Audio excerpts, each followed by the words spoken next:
Today we have gathered here to do the puja to Sadashiva.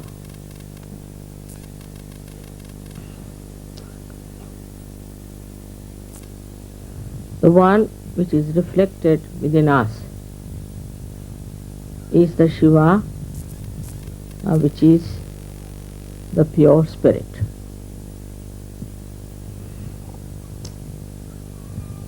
This pure spirit within us is the reflection of God Almighty, Sadashiva.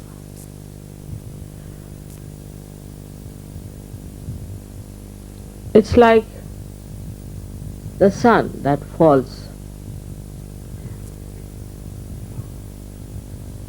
in the water and gives a clear reflection, or else it falls on the stone. It doesn't give any reflection at all. If you have, say, the mirror, the sun will not only fall on the mirror but will reflect back its light. In the same way, in the human beings, the reflection of God Almighty is expressed in the way your personality is. If your personality is clean and clear, innocent, then that reflection could be like a mirror. Thus the saintly people, they reflect God Almighty in the proper manner, in the sense that their own identification with wrong things is no more. When there is no such identification, and when a person is absolutely the pure spirit, then the reflection of God reflects into others. Luckily, you all have got your self-realization. That means the reflection of God Almighty is already working into your attention. The attention is enlightened by the power of the Spirit. The power of the Spirit is that it is a reflection. That means the reflection is never identified with the mirror or with the water. It is there till the sun shines. And when there is no sun, there is no reflection. So when you are in Sahaja Yoga, you have cleansed out yourself. Your Kundalini has also cleansed you. And now you are pure personalities. That's why this reflection is clearer and clearer, and people see it. See it on your face, they see it in your body, they see it in your work, in your behavior, in everywhere. It is difficult for people to really believe in themselves that they could be the reflection of God Almighty.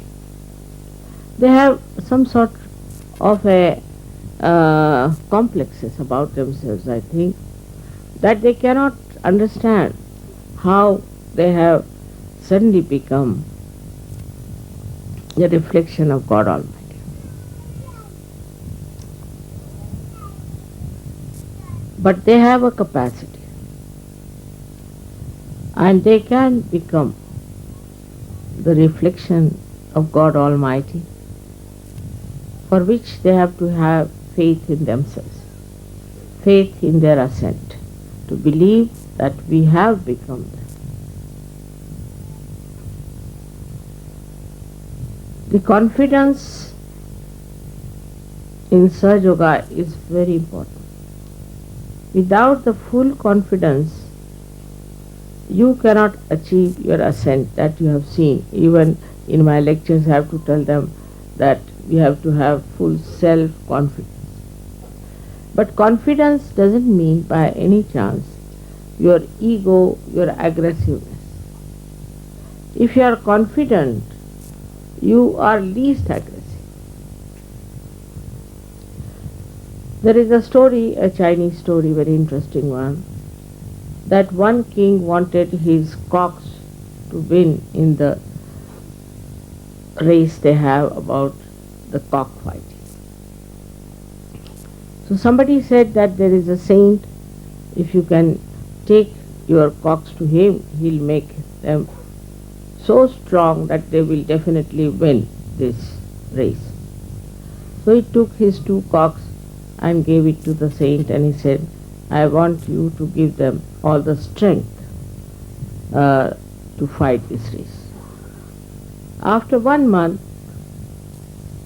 the king came and took these 2 cocks and put them in the arena where there were many other cocks also.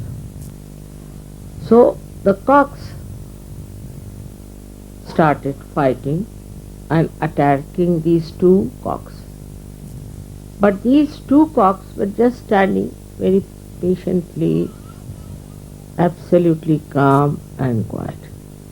Any kind of attack, they were just looking at it as a fun. And all the cocks got tired and they ran away from the arena, and that's how these 2 cocks won the game.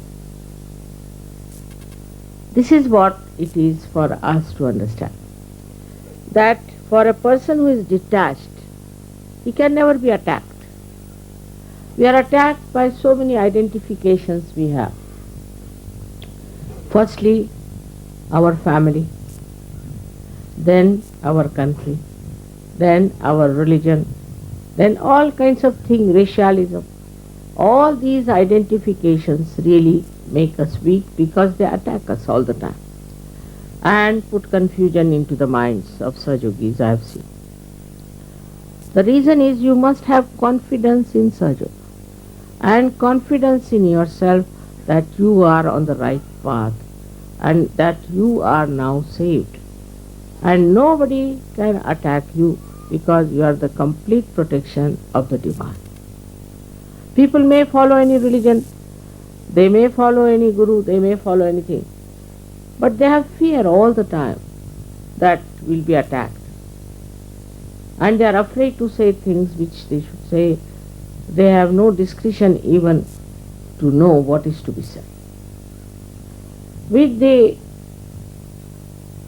proper understanding that you are the pure spirit, if you believe in that, then you will be surprised that you will be very confident about what you are doing. In that way, we can say that we have also another great advantage, is that we are in the collective. We can find out in the collective how are we behaving, what is the reaction in the collective. In the collective, it's a person who is very subtle. He need not talk too much, he need not say much, he could stand like the cocks I told you about, but his depth can be felt. You can feel a person of that caliber, that he is such a deep person that he doesn't want to aggress, he feels protected within himself. So this protection we have to feel not mentally but within ourselves. And once you have that gravity, that feeling, nobody can attack. The attacking person himself is insecure, or maybe he is ill-bred, maybe he is not yet a Sahajogi. So you have to just have a kind of a gracious view about the person. Like Shiva was, we should say, Sadashiva's character is known that he is the one who is to forgive anyone.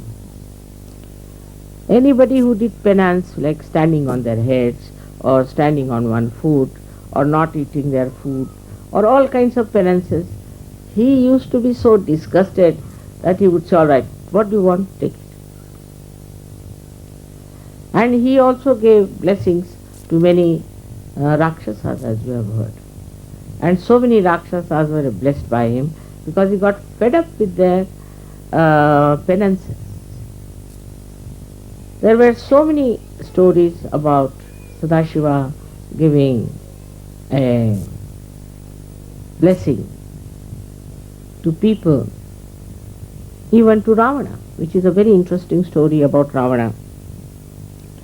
That Ravana did lots of penance. I don't know what he did, how much he must have starved with his 10 heads, and what.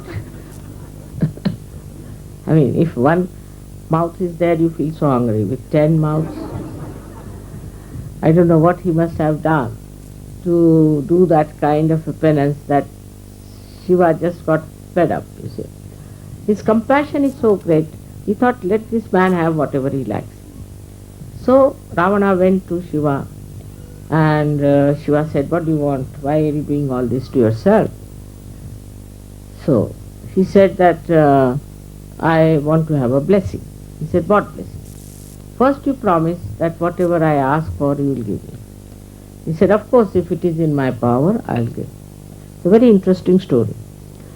So he said, I want to have your wife, because he knew his wife is Adishakti. And if he gets the Adishakti as a partner with him, he can do wonders. So he asked that I should get your wife as my partner. It was very difficult, you see, for him to take such a decision, to give him to this devil. But in compassion, he did it. And all these events, you see, really show that how his compassion works out things. As a result,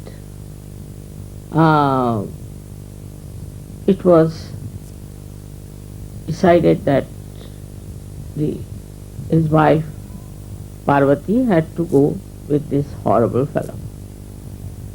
But Parvati's sister was Sri Vishnu, that is Sri Krishna, and he said to himself that I can't allow my sister to go with this devil, I must do something about it. The most mischievous one is Sri Krishna. So what he did was to make him feel like going for the bathroom. So he felt shy, he put the lady on one side and he went to the bathroom. Now Shiva had warned him that you better be careful, because this Mother Earth is the mother of this lady, and never put her on the Mother Earth. You must carry him all the time on your back. So when he reached a certain point, this Sri Krishna created a mischief and he felt like going. So he put her down. As soon as he put her down, the Mother Earth sucked her in and he didn't know what to do. Second time again he tried. And he again went to Shiva and he said, see now, this is what you have promised and this is what is doing. So he said, I had warned you that her brother is a very mischievous fellow and he'll somehow or other manage. So you better be careful. This time you don't listen to him. Don't put her on the ground, whatever it may be.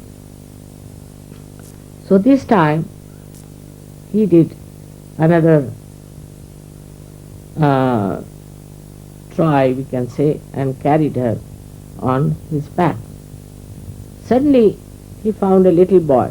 It was Sri Krishna himself, laughing at him. She said, "Why are you laughing at me? Oh my, why are you carrying this old woman on your back? She has no ornaments." He said, "She's the goddess." He said, "No, she has no ornaments. She's wearing nothing. How can she be the goddess?" So you see, in India, that's a proverb we use. Some lady who lives without any ornaments or anything, that she's like the Lanka Parvati. So he was carrying her to Lanka.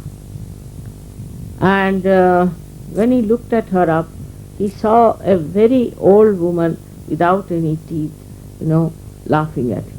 He got such a fright, he threw up. That's Mahamaya. Then the third situation was, he went and told that you better tell your wife that she is not to listen to anybody, and you better see that you give me your wife itself. He said, "All right, she'll be born in Lanka and you can marry her." And her name was Mandodari. Now the great story goes on like that. But this Mandodari was the great worshipper of Vishnu. And at the time when Rama came, to kill him, all this was organized by Mandodari herself. Because she knew that if Sri Ram kills Ravana, he will get his liberation from these ideas about women. The way he was running after Sita and doing all these things, she actually wanted that something should happen, that he should take another birth and he should get rid of these notions of looking after beautiful women and the way he brought Sita ji there. She was against it completely, but he would not listen. So the war took place, and in the war he was killed by Shri Ram. All this episode came because of the unlimited compassion of Sri Shiva. His compassion is looks very illogical sometimes. But there's a big logic behind it. The logic is that whatever he does brings forth a kind of a solution of the problem. For example, there was a war on, and the war was going on, and that time there was a problem because there was one horrible devil who was given blessings by Sri Shiva that nobody can kill you. He had given also blessings that they call Varadan to another saint who said, "I want to sleep now and nobody should disturb me." So he was given a blessing: anybody who disturbs you in your sleep, you can just look at that person and he'll be reduced to ashes. So these two now. When the war started, you see, Sri Krishna thought best thing is to kill this devil with the same blessings that the saint has got.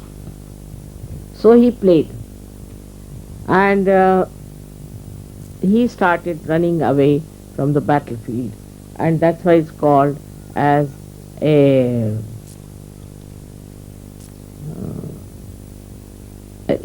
warrior who has ran out of the field, ran Chordas, the one who runs away out of the field of battle. And when he was running, he was wearing a shawl, Sri Krishna.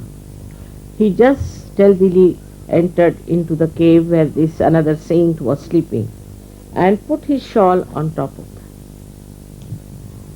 So when he put the shawl on top of him,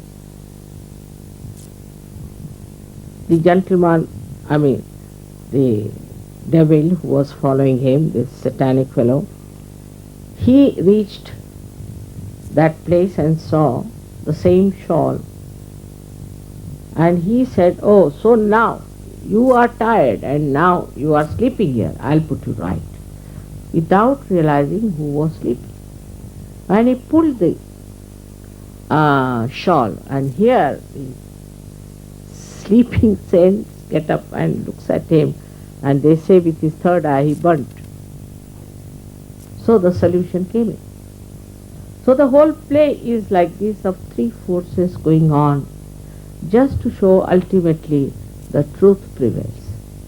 First is the Shiva's compassion, his goodness, to one side. Then the play of Sri Krishna, or say Sri Vishnu, of neutralizing.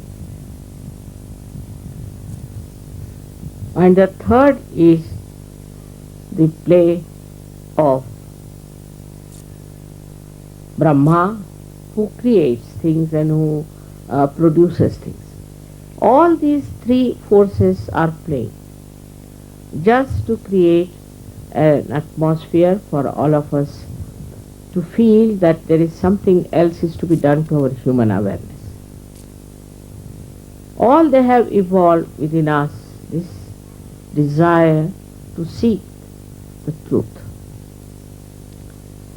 Now on one side, Shiva is extremely compassionate, very kind, even to asuras, the Rakshasas. But on the other side, he can be extremely cruel, he can destroy the whole universe. If the people are so decadent, if the people do not take to spirituality, if their innocence is completely lost, if they do not get detached from all these wrong identifications which are creating problems in this world, he destroys the whole universe.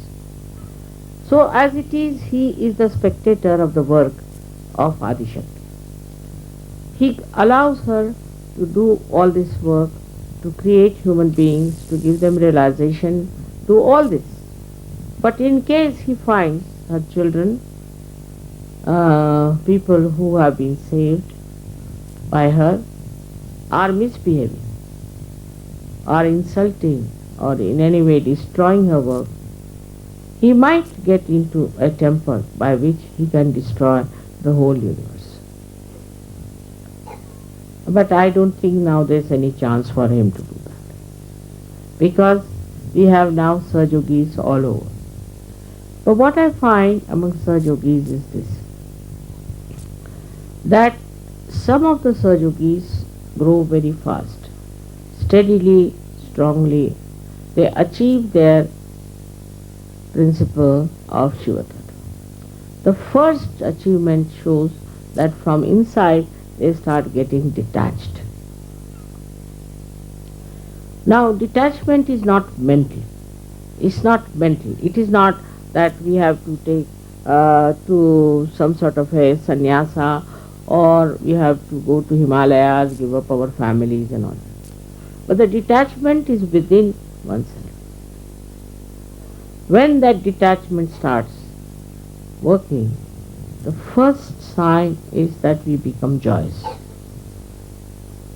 We become happy. Now if you ask anyone, why are you unhappy? He'll talk about his wife, maybe his house, maybe his children, maybe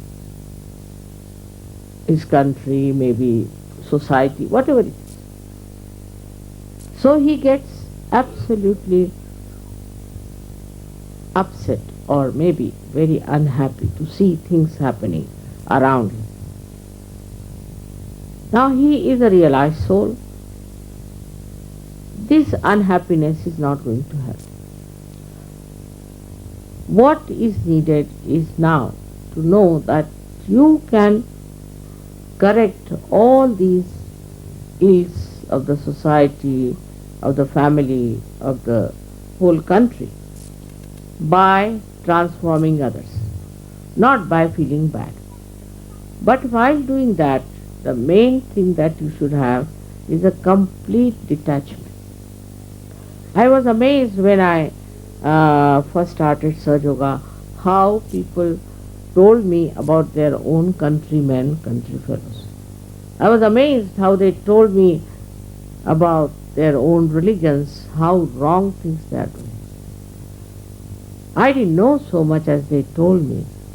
And I thought that this is a detachment that has come, that they can see clearly what's wrong.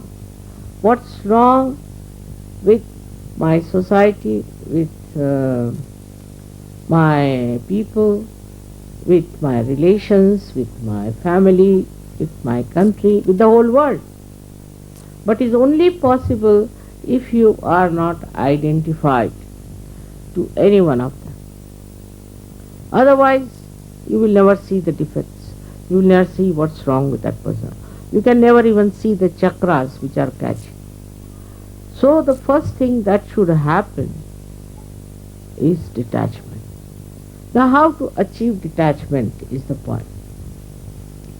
Many people ask me, Mother, how do you get detached? Because I am not attached, you see. So I am already detached. I don't know how to do that way.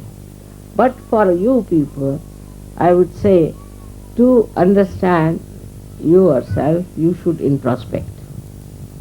Try to find out. To what thing am I attached? Why am I miserable? For whom am I worried? Why should I worry? Some things, you see, which were never very important, they become very important to certain surgeons. For example, I was told that in the West people don't care so much for their children. But as soon as they get realization, they just get attached to their children like as if with some glue. They cannot think what is good for their children. Everything about children they think is their primary duty. The other day I was surprised when they told me that it's the parents who want to come after the birthday puja. I was shocked. I mean, just on the way is birthday puja, and why should the parents want to come after that? When I told Yogi, he said, Mother will be very happy if they are here, and they should be. It will help the children, it will help the parents. But the whole now attention goes to the children, that we must leave the children there and we must look after them, and that's the only thing. So the attachment to children will definitely make you do such things which are not good for you. So this new attachment starts after Sahaja Yoga. I have seen very common. Then another attachment is, say, to your family. Normally there are no such things in the West. People are not attached to their family much, you see, they drink, they do all kinds of things. Suddenly they become self-realized, and it's like a boomerang, they come back to the family. They're so attached to the family, attached to the house, attached to everything. I just can't understand. If you are becoming the pure spirit, then you are detached, because you are just a reflection. You are the reflection of God Almighty. So all these identifications drop out. Now one may say how to drop it out. I have never dropped them, but still I can suggest certain things which confirm. First is meditation. You should discover about yourself what's wrong with you, which side is catching. Is it right or left side? With meditation you can find out. Are you attached to money? Are you attached to business? Are you attached to your family? Are you attached to your country in a way which is not such, or to your culture which is not such, then try to get rid of this attachment by meditation. You know how to get rid of the right and the left. This attachment will show on your fingertips, and you have to see for yourself what centers you are catching, in which way are you in trouble, and then you can clarify it very simply by taking a very simple search treatment. I think here we fail that once we get attached to something, we don't even think we are getting attached. We think we are doing very great thing because now we love this person, love that person. Shiva's qualities. The compassion part. You start getting attached to people. That is no compassion. That is no compassion of any kind. To be attached to any such things is no compassion, and you cannot have compassion of Shiva. Though people think it is the Shiva's compassion that is working within us, not. Because that compassion is very pure. It is like, as I have told you many times, it's like the sap in the tree, which rises and goes to various parts of the tree, and then either it evaporates or goes down into Mother Earth. It's not attached. If it gets attached to one flower or to one leaf or to one fruit, then the whole tree will suffer and also the flower will disappear. So this kind of attachment to a particular thing, to a particular idea, is not proper. In Sahaja Yoga I have found people are very adaptable and understand what they should do. But the main thing is meditation. In meditating on your heart, on the Shiva Tattva, on the principle of Shiva, you can definitely detach, and then the joy will be the maximum. Joy will be the maximum. I have seen people have interest in, say, food, or in clothes, or in house, anything. You can have interest. You should have interest. But in that interest, there should be enlightenment that you cannot get attached with. Some people say, who are, say, from South India, they don't like North Indian food. Those who are from North India don't like South India. It's a big problem. I asked the people in Indian Airlines, why don't you have some standard food? He said, what is the standard food of India? Tell me. It was a question. Indians are very particular about the taste and food. So, it's a fact, we don't have any standard food in India. But in the same way we can say in so many other ways that in the West people run after things which are not necessary. They do things just out of fashion, or I don't know, because their personality is not grown up. If your personality is grown up, then you see everything from an angle which is much higher than others, and you don't get dissolved with others. What you know is much higher, much greater, and much more joy-giving. Now these attachments, people think that is very joy-giving. If you get a child, and if you have, say, a wife, everything are joy-giving. It's a very wrong idea. The joy comes from your own source of your spirit. Whether your husband is good, whether your children are good or bad, whatever they cannot give you joy. It's only you can enjoy yourself. And this is why one becomes very forgiving. When nobody can harm you, then whom are you going to be angry with? That is another great quality of Sadashiva, is that he is extremely forgiving. He goes up to a point till he destroys the whole work of Adishakti. But otherwise he is very, very forgiving. And he also is very balanced about it.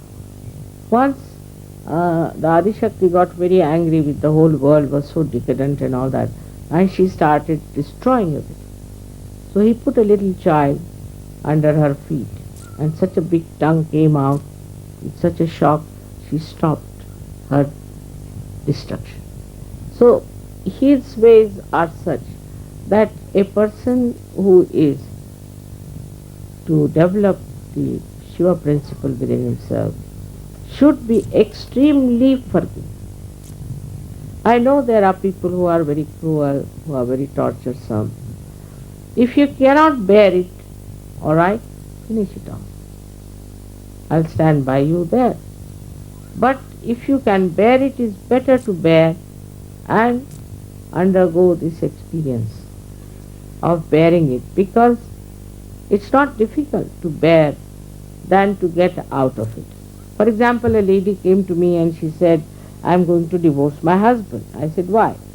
Because he comes home very late and I get very little of him. But I said, when you divorce, you will not get him at all. What's the logic? At least now you see him, whatever it is, whenever, whatever the time is there. But this is no solution. If you divorce him, you'll never see him. So what's the use of such a divorce? So many things like that can be understood once you are a detached person, that you are not to be attached to anything. Now, who can aggress you if you are not attached to anyone? Nobody can. Only thing, when you feel that you have to protest, you should, but with detachment.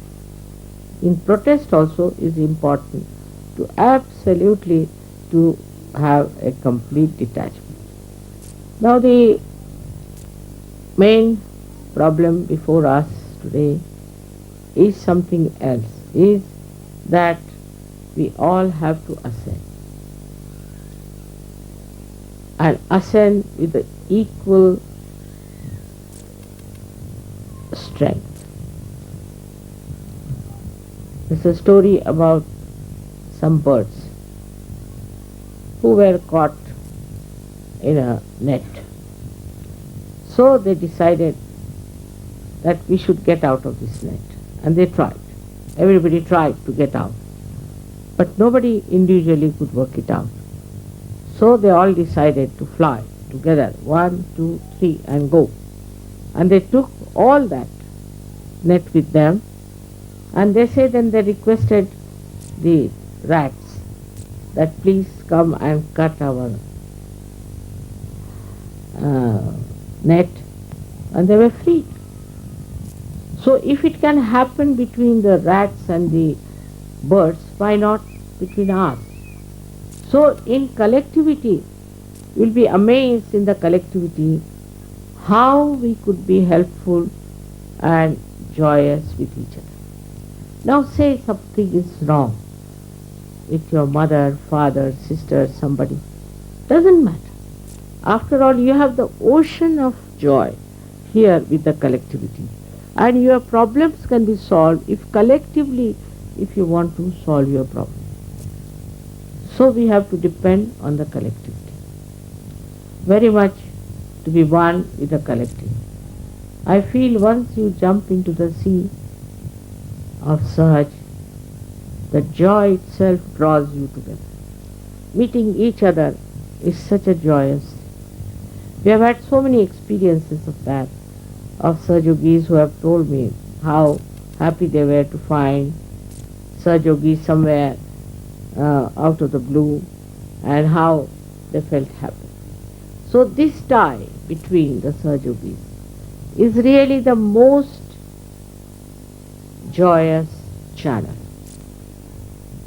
And that is what is the source, we should say, of our becoming one together. Once you start enjoying each other, I have told you once a story of a great poet in India whose name was Namadeva, who was a tailor.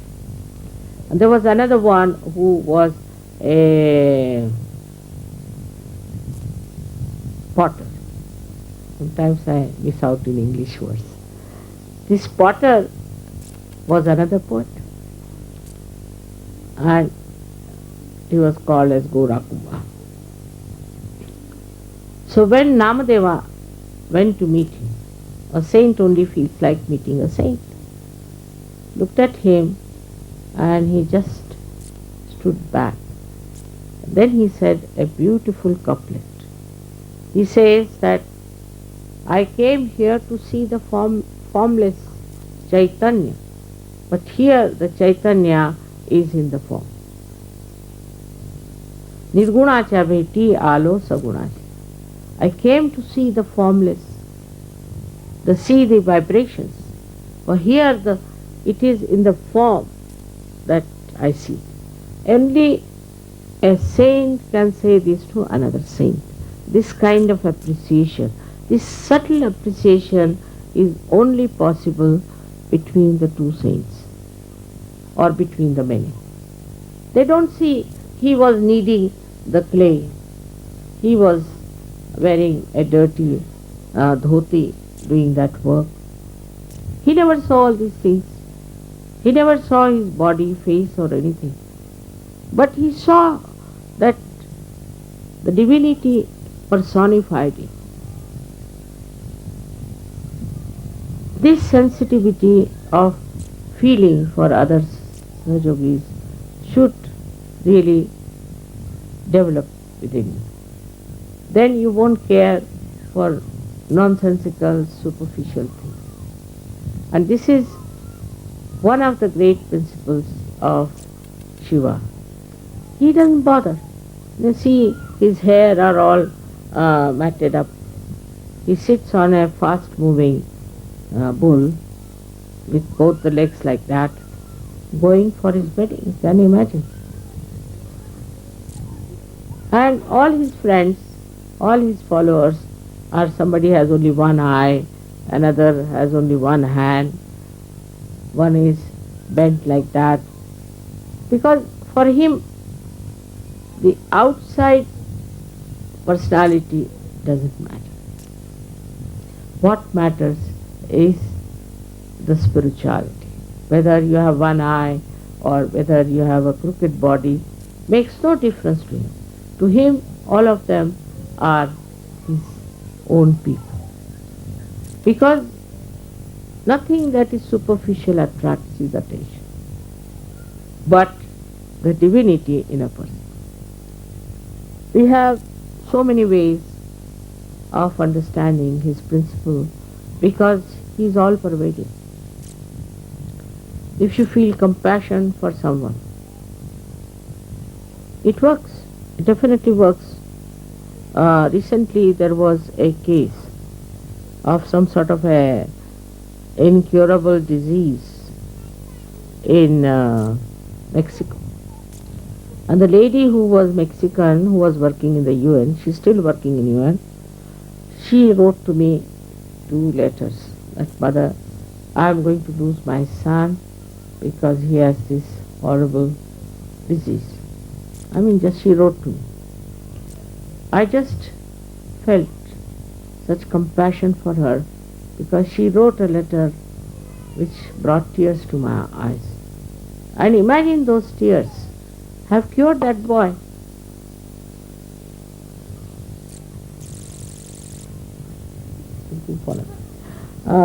काय माहिती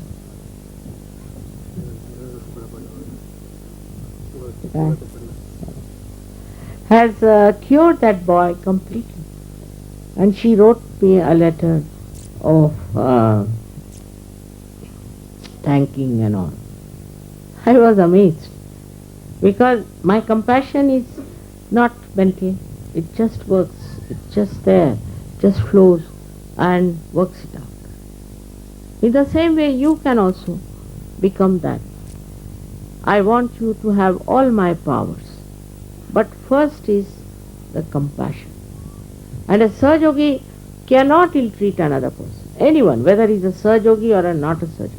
That's not important. But nobody can aggress other Sahajas. If you say even he is a non-Sahaja, Sahaja should never aggress. That's not a sign of a Sahaja. Sahaja is different. Like the other day somebody said, I said, you're very hot-tempered. Yes, yes, I am. When somebody provokes me, I said, everybody when he's provoked only gets angry. Only the mad people are such who do not get angry even if they are provoked. So, if you get angry when you are provoked, is nothing so great. Everybody gets angry like that when you are provoked. But if you say that if you are not provoked, then you will not get angry. That sort of a state is very different. So, what I find that in the whole atmosphere of today in the modern times, there's a big struggle going on, which is not Shiva's culture. Shiva's culture is I should say the Sahaj culture. If you are Sahajogis, you should have compassionate understanding of others' feelings, and also you should have readiness to look after not only Sahajogis, also non-Sahajogis. Then your compassion will become effective. Now, as you know, today the biggest problem of today's civilization is that Western culture has gone to dogs. They are going, when you read the newspaper, you are shocked the way things are happening. I don't know how many will realize it before their destruction. It's really self-destructive. On one side, this is the self-indulgent and permissive society which is working. Now, on the other side, I find the Islamic culture is trying to oppose it. That's correct. They are trying to oppose it is correct. But the way they are opposing is creating problems. If you oppress somebody, don't do this, don't do that, then they'll do it much more. I'll give you the example that if you go into the north of India, the culture is more Islamic, and the people are very licentious and all the time looking at women, not all but many. Though say they are Hindus or they say this and that, but still they have all these bad habits which have come from the Islamic suppression. When a woman is completely covered and nobody can see her, they become much more curious. I have some people who came to Bombay, and somebody was traveling with me and was looking at every woman on the street. I said, your neck will break now the way you are going on. But it is a common practice there. Not only that, but this curiosity goes too far and people can become extremely immoral, just like we are in the West. So the suppression of your desires is also wrong. Also this culture which outwardly suppresses, but inwardly people are very immoral. Once I was traveling from Riyadh to London and I went off to sleep. When I got up, I saw some other people sitting there, all very nicely dressed up with short skirts and women with all the bow ties and this and that. So I asked their hostess, did we stop somewhere? She said, no, we have been going directly. I said, then who are these people? Same. They are so much changed. I was surprised that they were wearing such long, these chadar and all that, and now here they are with all these funny dresses. I couldn't understand. That's what happened. The curiosity created by suppression also is not helpful. In Sahaja Yoga there is no question of separation. You become innocent. Just become innocent. That is the principle of Shiva. This Sahaj culture is in the center. It's neither too much of licentiousness nor too much of separation, but it is in the center. Which is the Shiva's greatest principle is to be innocent. And this innocence just shines in you. I have seen it. You people, whatever you might have done before, but I see you are so pure. You don't have these stupid ideas of behaving in a manner that is so Western. Also, so many Islamic people I have seen who have come to Sahaja Yoga have become very, very Sahaj and are leading a very good life.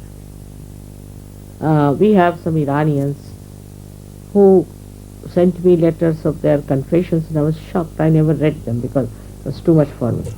And now I find them to be the most moral people that we have. So going to one extreme is wrong or to another is wrong, but to be in the center, in the Sahaj, is the best way to understand what is so important for life is morality. And that comes from your innocence. And that is the quality of course, Sri Ganesha, who is the son of Shiva, but is emitted through the innocence of Sri Shiva. Now, I think in next lecture of Shiva, I'll talk about innocence to you. But for this one, you have to understand the detachment. The detachment that should evolve within. It cannot be forced, but through meditation, you can develop that detachment within you, which will be really joy-giving. So many qualities of Shiva can be described. And I think in so many lectures I have told you about him. I have to just say that you should have also collective meditation in your ashrams. It will be a good idea. If you can try collective meditation, it will be nice. But you don't have to give vibrations to anyone.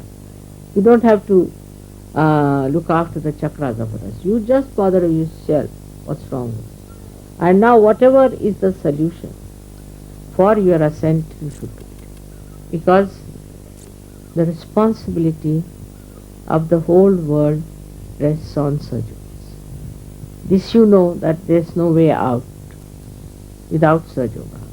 To save humanity from all kinds of problems, Sahaja Yoga has come on this earth. So it is your responsibility to keep yourself in proper shape as far as Sahaja Yoga is concerned. Get rid of your left and get rid of your right. And then to spread Sahaja Yoga, not by bombastic words or aggressiveness, but with love and compassion. I am sure we have done a lot, we have achieved a lot. But there are still some points here and there which is a very unpleasant task for me to correct them.